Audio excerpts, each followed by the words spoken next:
नमस्कार बच्चों, आज हम सीखने वाले हैं हिंदी विषय का व्याकरण। अभी इसका जो पहला भाग है आपके टेक्स्ट बुक में वह है शब्द भेद। शब्द भेद से हम शुरुआत करने वाले हैं। अभी इस शब्द भेद के भी पार्ट पढ़ते हैं, भाग पढ़ते हैं। शब्द का मतलब हम बाद में देखेंगे। उससे पहले आप ये जो टेबल है, जो चार्ट है, वो समझने की कोशिश कीजिए। हम आज पढ़ने वाले हैं शब्द भेद और उनके प्रकार। ये जो शब्द भेद है उसके पहले मेन जो दो पार्ट है, भाग है, वो है विकारी शब्द और अविकारी शब्द। विकारी को ही सव्य कहते हैं और अविकारी को अव्यय कहते हैं। अभी ये जो विकारी शब्द है, विकारी शब्द में चार मेन भेद होते हैं, जैसे कि संज्ञा, सर्वनाम, विशेषण और क्रिया। अभी आपके सामने ये जो चार्ट है, ये जो टेबल है, वो आपको दिखाई देता है। ये आप अपनी बही में लिख लो। अभी देखो, ये जो संज्ञा, सर्वनाम, विशेषण और क्रिया है, उनके भी अपने पार्ट है, मतलब अपने भेद है, उप प्रकार है। अभी पहला जो संज्ञा शब्द है उसके जो भाग है वो देखिए कौन से है। जातिवाचक है, व्यक्तिवाचक है, समूहवाचक है, भाववाचक है और द्रव्यवाचक है। ये इसके क्या हो गए, प्रकार हो गए। ठीक उसी तरह सर्वनाम, ये जो विकारी शब्द है, विकारी को मैंने क्या बताया है, सव्य भी बोलते हैं। अभी इस सर्वनाम के भी अपने भाग है, अपने भेद है।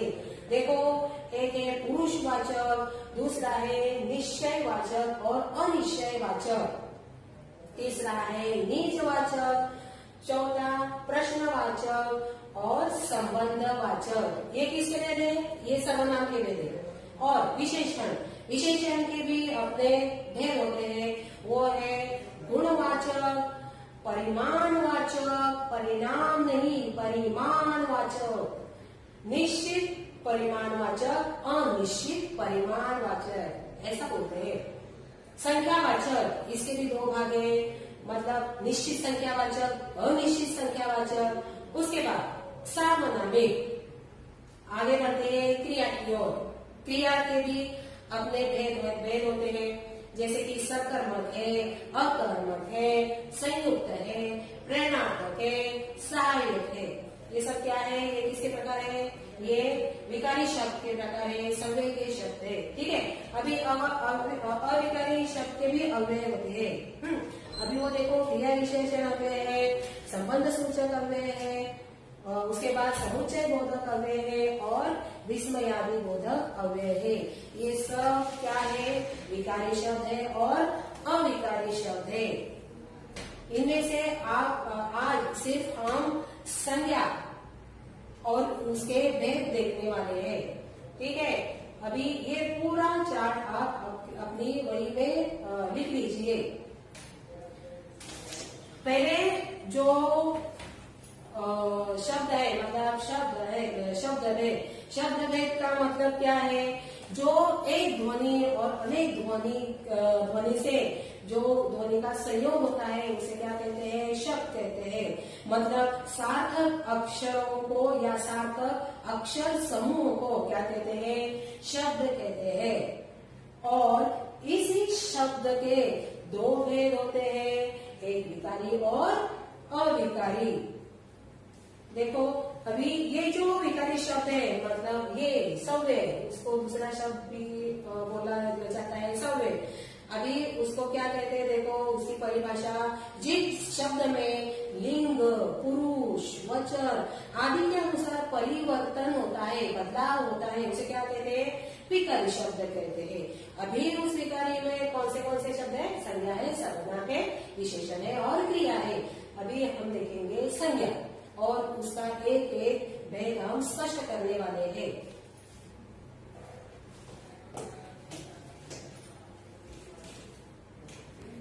देखो, पहला हम पढ़ेंगे संज्ञा और उसके उप प्रकार।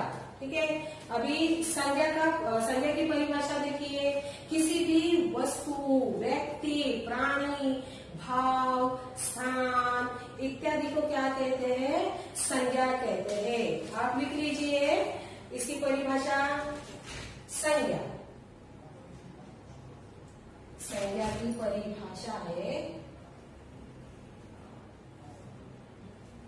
किसी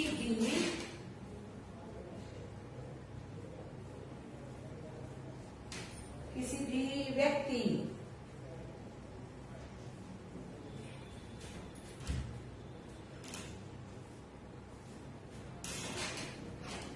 प्राणी, भाव, स्थान, वस्तु,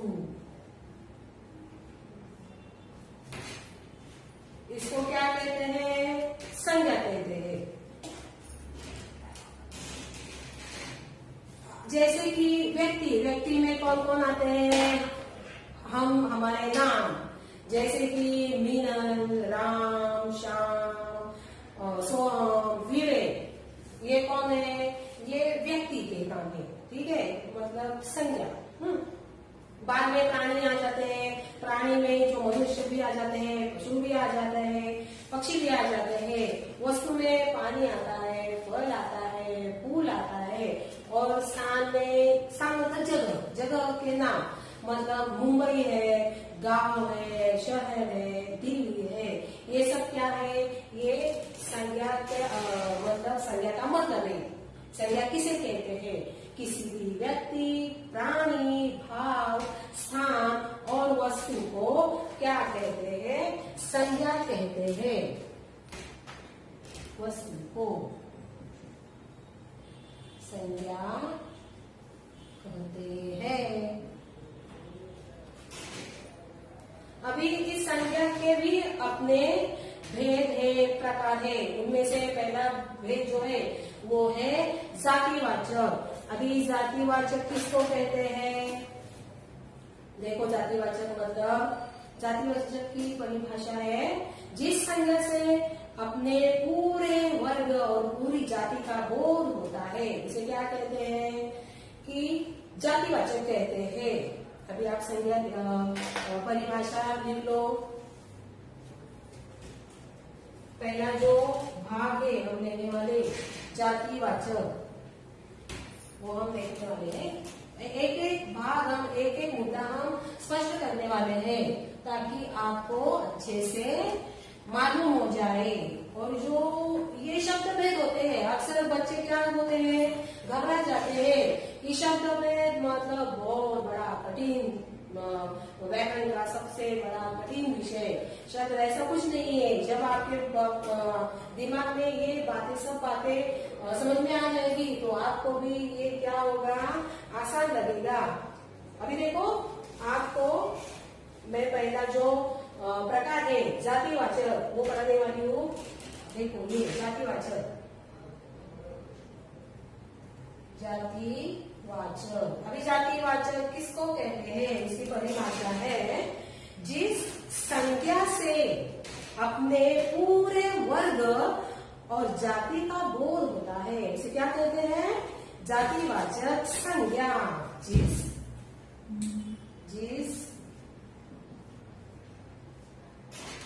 संज्ञा से अपने पूरे वर्ग या पूरी जाति या पूरी जाति,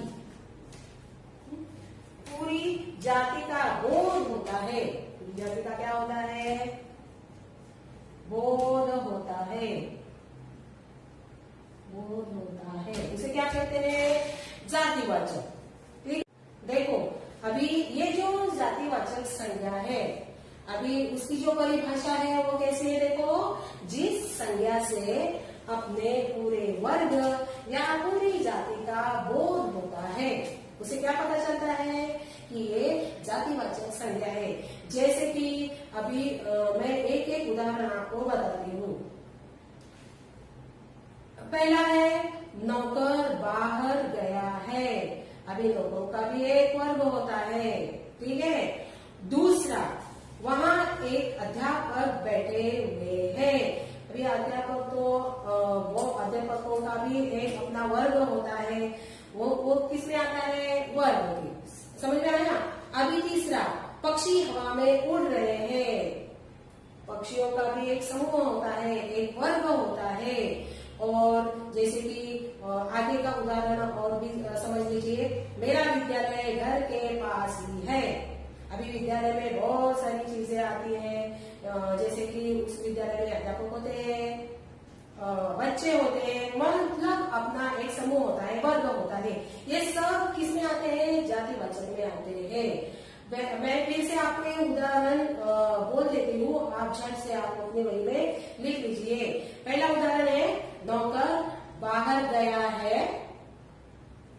दूसरा उदाहरण है, इसमें नौकर में अंडरलाइन आएगी, ये नौकर कहाँ पर, मतलब ये इस वर्ग में आ जाता है, ठीक है। अभी दूसरा क्या है, वहां एक अध्यापक बैठे हुए हैं। अभी आप कहाँ पर अंडरलाइन करोगे, अध्यापक पे, ठीक है। अभी तीसरा क्या आएगा, पक्षी हवा में उड़ रहे हैं। कहाँ पर लाइन आएगी, पक्षी के नीचे लाइन आ जाएगी। पक्षियों का भी अपना एक वर्ग होता है, ठीक है। अभी आगे का देखो, मेरा विद्यालय घर के पास ही है। कहाँ पे अंडरलाइन आएगी, विद्यालय। अभी ये सब हुए जातिवाचक के कुछ उदाहरण। हाँ, ये जातिवाचक आपको समझ में आया होगा। मतलब एक हमारा जो प्रकार है वो स्पष्ट हमने किया, आपको समझ में आया होगा, ठीक है। अभी आगे का जो प्रकार है व्यक्तिवाचक। व्यक्तिवाचक की परिभाषा देखो क्या है, जिस संज्ञा से किसी विशेष व्यक्ति, प्राणी, वस्तु, स्थान आदि के नाम का बोध होता है, उसे क्या कहते हैं, व्यक्तिवाचक संज्ञा कहते हैं। अभी इसकी परिभाषा लिख लो आप।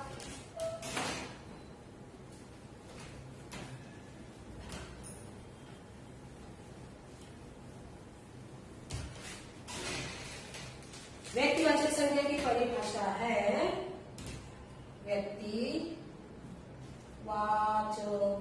व्यक्तिवाचक इसकी परिभाषा है। ये जो भागे प्रकार है वो हम स्पष्ट करते हैं। व्यक्तिवाचक संज्ञा, जिस संज्ञा से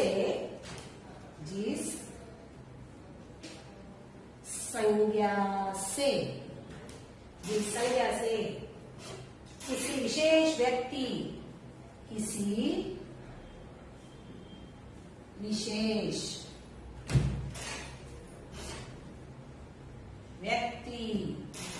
प्राणी, वस्तु, स्थान,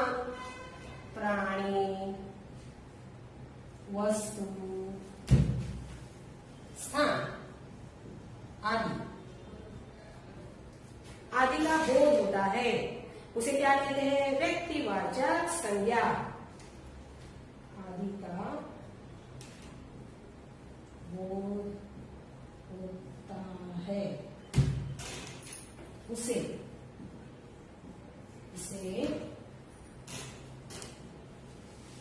व्यक्तिवाचक संज्ञा कहते हैं। अभी देखो इसमें कौन से उदाहरण है व्यक्तिवाचक में, देखो वहां ठीक से समझ लो क्या है, किसी विशेष व्यक्ति, प्राणी, वस्तु, स्थान आदि का बोध होता है। जैसे कि राम, देखो अब व्यक्तिवाचक जो संज्ञा है उसके जो उदाहरण है वो देखो कैसे है। अभी देखो, रामू की बहू ने तय कर लिया। अभी यहाँ व्यक्ति कौन है, व्यक्ति है रामू, ये किसमें आता है, विशेष व्यक्ति में, ठीक है। अभी दूसरा जो उदाहरण है, ताजमहल आगरा में है। कहाँ स्थित है, आगरा में। देखो आगरा मतलब वो स्थान आ जाएगा, और ताजमहल ये भी एक विशेष नाम है, विशेष संज्ञा है, ठीक है। अभी आगे तीसरा उदाहरण है, हिरण का शरीर शिथिल पड़ गया। अभी ये जो हिरण है वो कहाँ पे है, मतलब वो प्राणी में आएगा। हिरण कौन है? हिरण प्राणी है। ठीक है, इसी तरह ये जो व्यक्तिवाचक संज्ञा है इसके उदाहरण है। ठीक है, अभी देखो आप एक एक उदाहरण लिख लो। मैं फिर से आपको बताती हूँ। पहला उदाहरण है रामू की बहू ने तय कर लिया। यहाँ रामू के नीचे अंडरलाइन आएगा क्योंकि ये व्यक्ति है। ताजमहल आगरा में स्थित है। देखो अभी ये स्थान है, आगरा मतलब स्थान। ठीक है, ताजमहल एक विशेष संज्ञा है। आगे हिरण का शरीर शिथिल पड़ गया। अभी अंडरलाइन आएगा हिरण के नीचे। अभी आगे का जो प्रकार है वो भाववाचक संज्ञा। भाववाचक मतलब जो मनुष्य के अंदर होते हैं अलग अलग भाव, उसको क्या कहते हैं? भाववाचक संज्ञा। मतलब मनुष्य के अंदर कौन से गुण होते हैं? अच्छे भी होते हैं, बुरे भी होते हैं। मतलब मनुष्य के अंदर अच्छाइयां भी होती है, बुराइयां भी होती है। उसके अंदर में क्रोध होता है।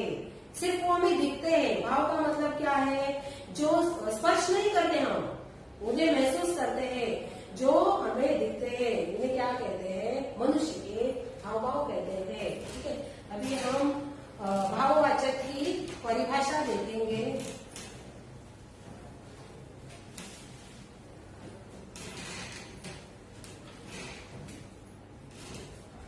देखो भाववाचक संज्ञा। भाववाचक संज्ञा, अभी इसकी परिभाषा देखो। जिस संज्ञा से किसी वस्तु या व्यक्ति के गुण, भाव या दशा का बोध होता है उसे भाववाचक संज्ञा कहते हैं। फिर से बता देती हूँ, यहाँ लिख के देती हूँ। जिस संज्ञा से किसी वस्तु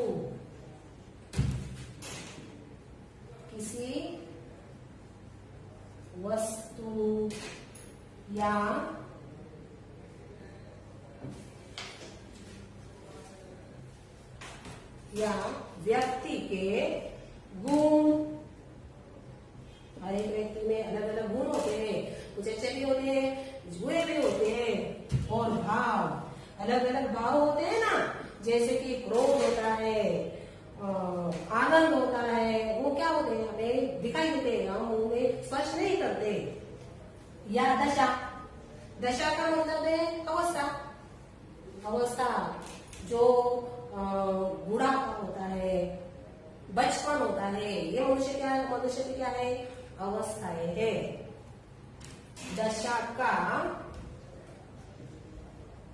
बोध होता है।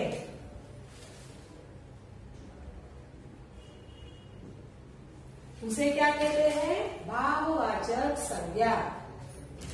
देखो एक एक उदाहरण लेकर हम स्पष्ट करेंगे। बुढ़ापे के कारण वह चल नहीं सकता। अभी अंडरलाइन कहाँ पे आएगी? बुढ़ापा ये क्या है? एक अवस्था है, मनुष्य की अवस्था है। जैसे कि मैंने बताया ना, बचपन है, उसके बाद जवानी है और उसके बाद बुढ़ापा है। ये क्या है? एक अवस्था है। आगे का उदाहरण देखो। पंडित जी को क्रोध आ गया। देखो पंडित जी को क्या आ गया? क्रोध आ गया। वो हमें दिखाई देता है क्योंकि वो उसका भाव है, किसी कारण उसे आ गया होगा गुस्सा। वो गुस्सा हमें साफ साफ दिखाई देता है। उसे क्या कहते हैं? भाववाचक संज्ञा। आगे का जो तीसरा उदाहरण है वो है पद्मा ईमानदारी से काम करती है। अभी ईमानदारी ये उसका क्या है? गुण है। अभी वो जो पद्मा, कोई भी पद्मा होगी, वो क्या अपने गले में एक बोर्ड लिख के ऐसे घूमती है कि देखो देखो मैं ईमानदार हूँ? नहीं, हमें पता है उसके काम से हमें पता चलता है कि वो ईमानदार है। ये क्या है? उसका गुण हो गया। आगे का जो है, तू अभिमान करना छोड़ दो। हर एक इंसान को किसी न किसी बात का अभिमान तो होता ही है। ठीक है, वो हमें क्या होता है, हम मतलब देख के ही हमें पता चलता है। किसी को गर्व होता है, किसी की बात पर घमंड होती है। वो सब किसमें आते हैं? वो सब भाववाचक संज्ञा में। भाव का मतलब क्या है? जो मनुष्य के अंदर जो अलग अलग भाव होते हैं ना, उसे क्या कहते हैं? भाववाचक। अभी फिर से मैं आपको एक एक उदाहरण बता दी हूँ, आप झट से लिख लो। पहला उदाहरण है, बुढ़ापे के कारण वह चल नहीं सकता। यहाँ गलत आएगी बुढ़ापा। ठीक है। दूसरा है पंडित जी को क्रोध आ गया। इसमें क्रोध इस शब्द के नीचे अंडरलाइन आएगी क्योंकि वो उसका भाव है। तीसरा उदाहरण, पद्मा ईमानदारी से काम करती है। ईमानदारी यही उसका क्या हो गया? गुण हो गया। और जो चौथा उदाहरण है, तू अभिमान करना छोड़ दे। अभिमान के नीचे अंडरलाइन आएगी। ठीक है। अभी और भी है, मनुष्य के गुण कौन से हैं? चंचलता है, सुंदरता है, नम्रता है, मिठास है, कटुता है। ये जो मैंने अभी ये जो शब्द बताए ना, वो उसे हम स्पर्श नहीं करते। हम क्या करते हैं? महसूस करते हैं। हम देखते हैं, देख के बाद ही हमें पता चलता है कि वो आदमी कैसा है, उसके हावभाव कैसे है। अभी ये हुआ भाववाचक जो संज्ञा है, वो हमने स्पष्ट कर दिया है। आगे का है द्रव्यवाचक। आगे जो हम देखने वाले हैं द्रव्यवाचक।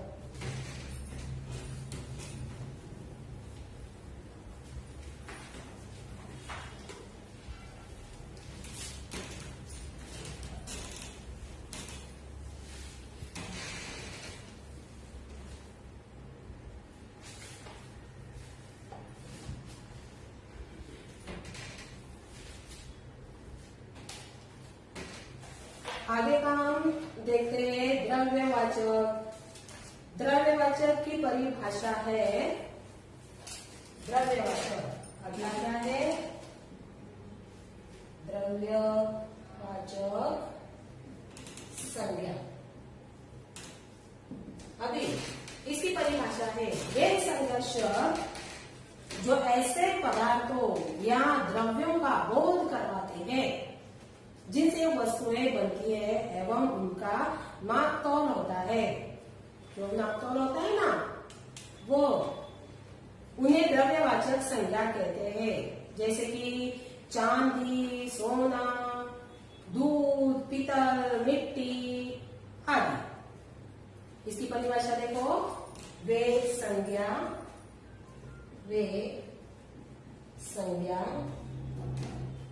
शब्द जो वे संज्ञा शब्द जो ऐसे पदार्थों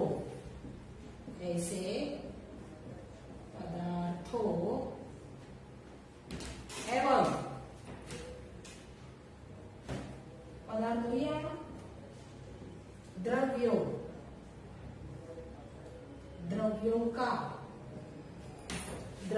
का बोध करवाते हैं।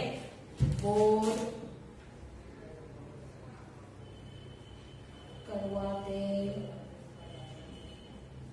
करवाते हैं, उन्हें द्रव्यवाचक संज्ञा कहते हैं। अभी जैसे कि मैंने बताया, चांदी है, चांदी भी हम क्या करते हैं? नापतोल कर लेते हैं।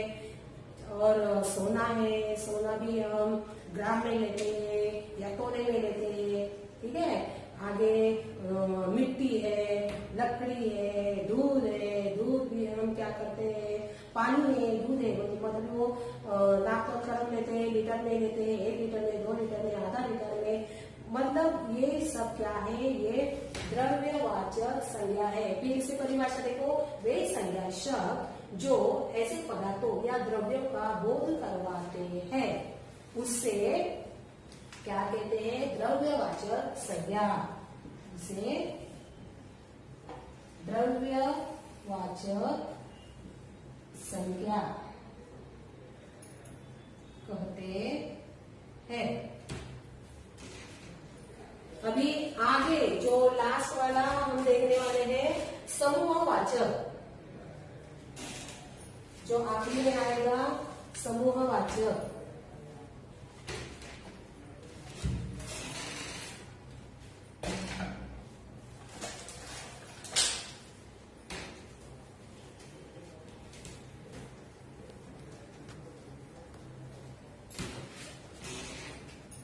जो आखिरी में है वो समूहवाचक संज्ञा है।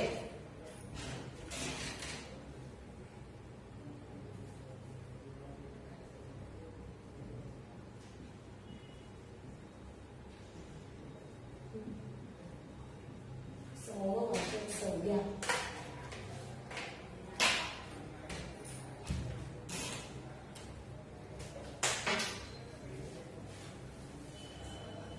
समूहवाचक संज्ञा। देखो, वे संज्ञा शब्द जो किसी समूह या समुदाय का बोध करवाते हैं, जैसे कि परिवार है, दल है, विद्यालय है, सेना है आदि। देखो, समूहवाचक संज्ञा की परिभाषा क्या है? वे संज्ञा शब्द, वे संज्ञा शब्द, वे संज्ञा शब्द जो किसी समूह, जो किसी समूह या समुदाय का, समूह या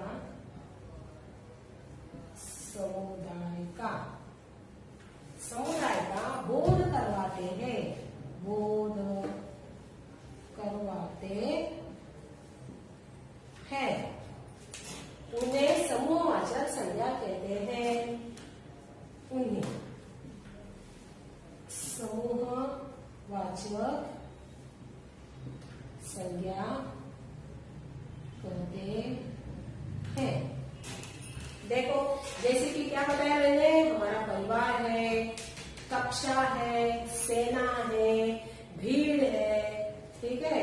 अभी जो मुंबई के लोग मतलब हमेशा किससे सफर करते हैं? रेलवे से, जो अभी तो बंद है, ठीक है। अभी उसमें जो मनुष्य होते हैं वो कैसे दिखाई देते हैं? भीड़ में, भीड़ ही बाहर पड़ते हैं ना, अंदर जाते हुए भी हमें भीड़ दिखाई देती है। वो कहा, वो शब्द मतलब समूहवाचक। समूह मतलब क्या? ग्रुप। समूह मतलब ग्रुप, ठीक है। अभी हमारा कुटुंब है, कुटुंब में भी हमारे माता पिता होते हैं, भाई बहन होते हैं, कभी हमारे छोटे छोटे बच्चे होते हैं, ठीक है। वो सब किस में आते हैं? समूह में आते हैं। कुटुंब मतलब समूह, ठीक है। अभी ये जो संज्ञा है, उस संज्ञा के हमने सारे प्रकार आज हमने पढ़े हैं। आशा करती हूँ आपको ये समझ में आया होगा। अभी ये जो मैंने पढ़ाया है और यहाँ बोर्ड में लिखा है, वो सब आपको लिखना है और उस बार बार वो व्याकरण आपको बार बार पढ़ना है, ठीक है। अभी आज के लिए बस इतना ही। आगे का वीडियो हम जल्दी ही लेकर आएंगे। तब तक के लिए बाय बाय, नमस्कार।